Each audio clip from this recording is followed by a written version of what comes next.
өлкө аймагында акыркы учурда болуп жаткан кылмыш жана кырсык окуялардын чоо жайын чагылдырган телегөзөт берүүсү назарыңыздарда.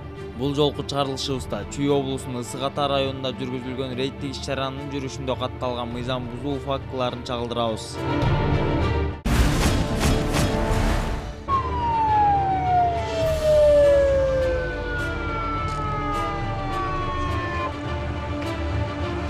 Сиздер көрүп турган кочкол жашыл түстөгү Honda үлгүсүндөгү автоунаа уруксатсыз атайын үн чыгаруучу шайман тагып жүргөндүгү үчүн инспекторлор тарабынан токтотулган.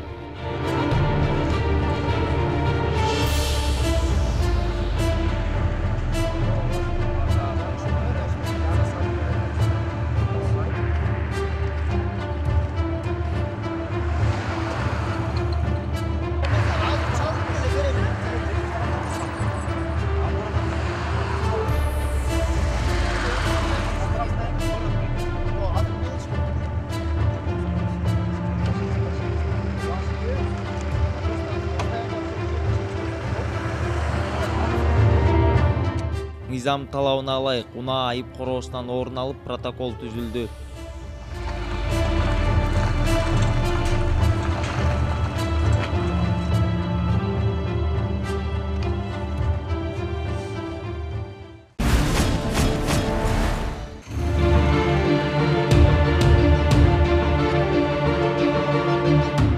Ал эми бул ак түстөгү Mazda үлгүсүндөгү автоунаа айдоочусу авто бейбаштык кылган жеринен колго түшүрүлгөн.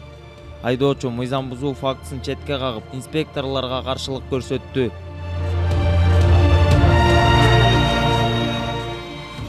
Аталган айдоочунун жоосунсуз жоруктары байкоо камераларына түшүп калган.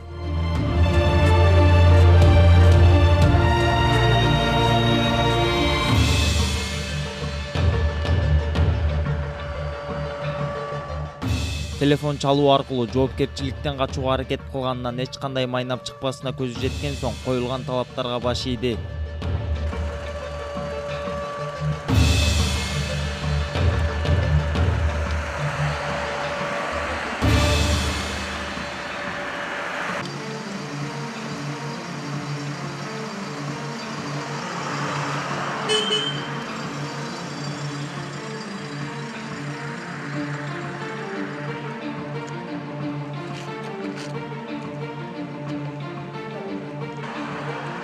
Должность настроения у нас. Нетрезвый водитель, переоборудование. Заверено, да, у нотариуса? Да. С правой стороны. С левой стороны. Все равно, сейчас прочитаю.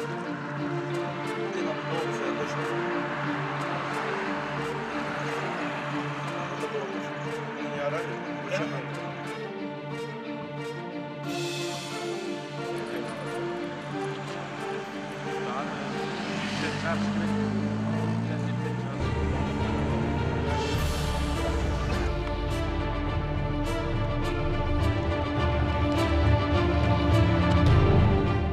Унаа айып короосуна токтотулуп, айып кагазы толтурулду.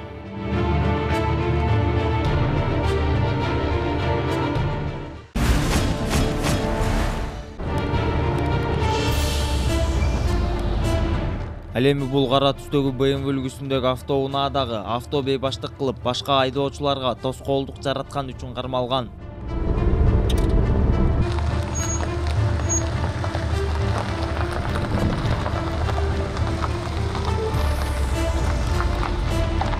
Түшүндүрүү иштери жүргүзүлүп, унаасы айып короосуна жеткирилди. Өздүгү такталып, айып кагазы толтурулду.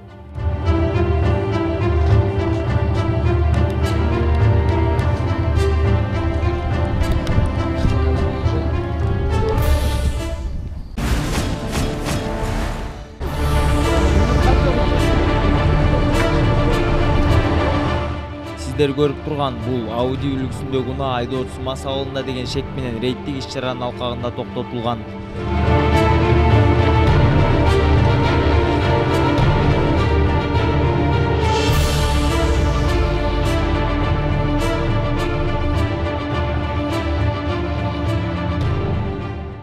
Текшерүү учурунда аралыктан спирт ичимдигинин жыты келип жатты.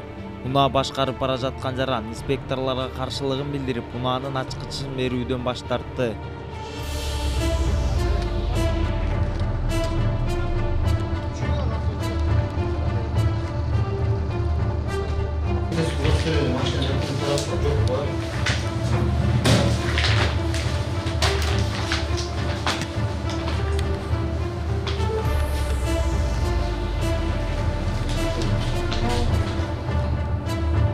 Жакынкы наркология бөлүмүнө жеткирилип, абалы аныкталган соң унаасы атайын кызмат менен айып короосуна жеткирилип, протокол түзүлдү.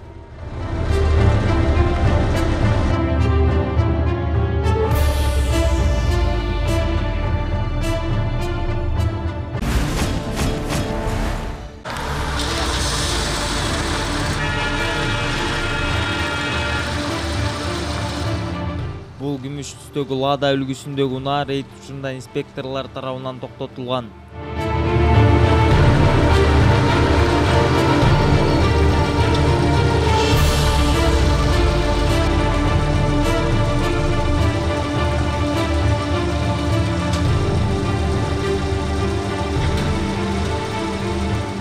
Текшерүү учурунда документтери жайында эмес болуп чыкты. Тактап айтканда, кайрадан өзгөртүү туурасында каттоодон өткөн эмес. Мыйзам талабына ылайык чаралар көрүлүп, айып кагазы толтурулду.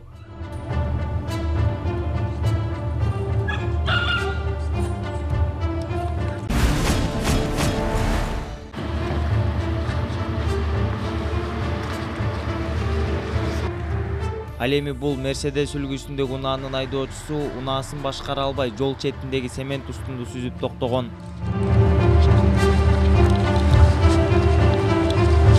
Айдоочу инспекторлорго каршылык көрсөтүп качууга аракет жасаган. Кызматкерлер жеринен колго түшүрүштү.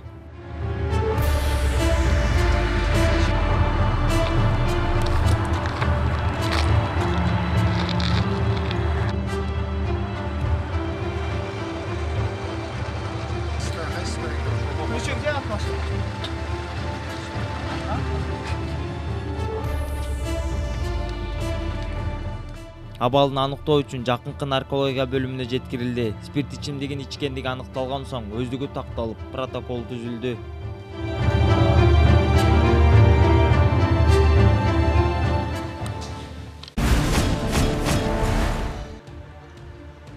Бул кара жашыл түздөгү Mazda үлгүсүндөгү унааны рейдтин жүрүшүндө айдоочусу мас деген шек менен инспекторлор тарабынан токтоткон.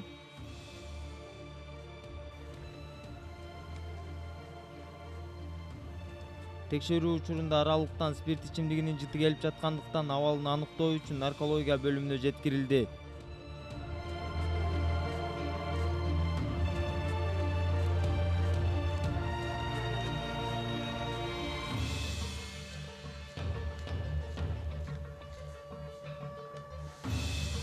Айдоочу спирт ичимдигин ичкендигин мойнуна албай, чыр чыгарып каршылык көрсөттү.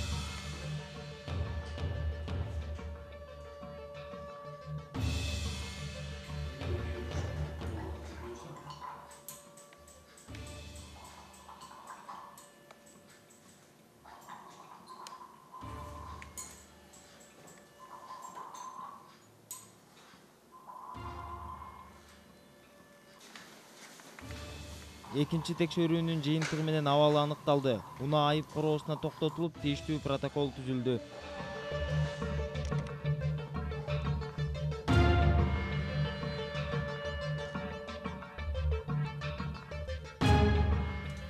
Я не согласен, что был энергетик иштемен, ошол эметип атат азырча. Так ичкен эмесмин. 3 бутылка ичкенмин.